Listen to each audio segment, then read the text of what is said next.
Shalom Bapak Ibu dan Saudara-saudari yang terkasih di dalam Tuhan Yesus Kristus. Tema hari ini adalah Master or Mrs. You Were Wrong.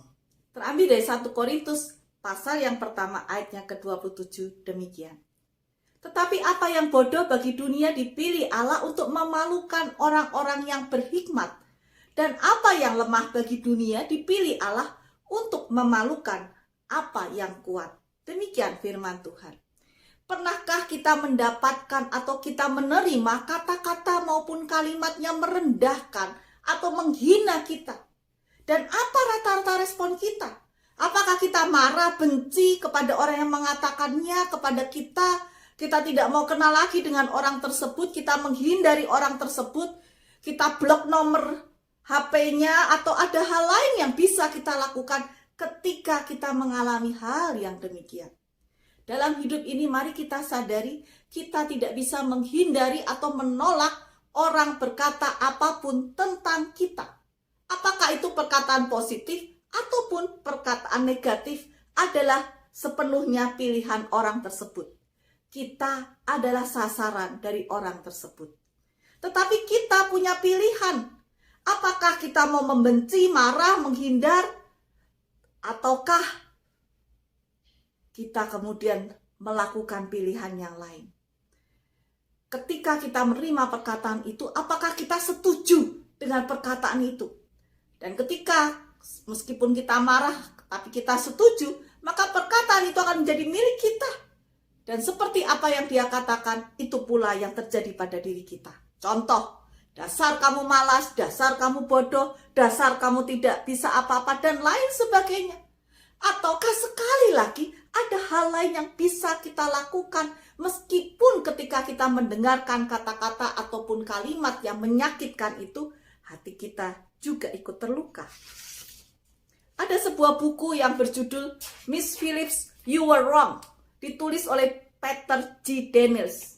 Buku tersebut adalah kisah hidup seorang yang bernama Peter Daniels yang dikatakan bodoh dan apel busuk oleh Miss Phillips, guru kelas 4 SD-nya. Pada kenyataannya memang Peter Phillips ini jauh dari kata pintar. Karena pada usia 26 tahun dia masih buta huruf. Meskipun kata-kata Miss Phillips itu menyakitkan hatinya, tetapi dia bertekad untuk membuktikan apa yang dikatakan oleh Miss Phillips itu salah.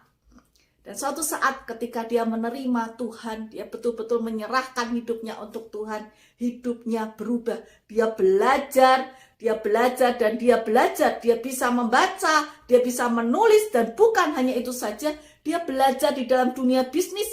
Meskipun ia juga sering kali gagal. Tetapi Peter Daniels ini tidak pernah menyerah, sampai akhirnya ia berhasil membangun bisnis real estate terbesar di Australia dan di Asia Tenggara. Bahkan namanya pernah tercatat sebagai salah seorang yang terkaya di Australia. Ayat firman Tuhan katakan, apa yang bodoh bagi dunia dipilih Allah untuk memalukan orang yang berhikmat. Dan apa yang lemah bagi dunia dipilih untuk memalukan apa yang kuat. Dan itulah yang terjadi pada diri Peter Daniels. Demikian pula dengan kita semua. Kita semua pasti memiliki latar belakang hidup yang pernah menerima kata-kata negatif. Selanjutnya, apakah kita kemudian mengatakan kepada diri kita sendiri, kita tidak mungkin meraih sukses dengan kondisi yang seperti kita percayai? Ataukah kita berkata, meskipun saya menerima kata-kata negatif itu, saya bertekad, saya membuktikan saya bisa. Oleh karena itu, mari kita mengingat bahwa perjumpaan kita dengan Kristus itu membawa dampak yang luar biasa, dampak yang mengubah hidup kita. Firman Tuhan itu berlaku bukan hanya pada Peter Daniels saja, tetapi juga pada diri kita masing-masing. Tuhan Yesus juga sanggup mengubah kita semua. Allah mengubah Yusuf dari orang yang masuk penjara, kemudian menjadi orang nomor 2 di Firaun Mesir, ya. Kemudian mengubah Daud penggembala domba menjadi raja Israel kedua. Dan banyak yang lain lagi.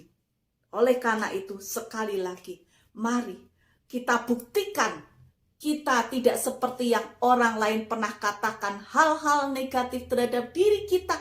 Dan kita juga bisa berkata, Mr. or Mrs. You were wrong. Tuhan memberkati kita. Amin.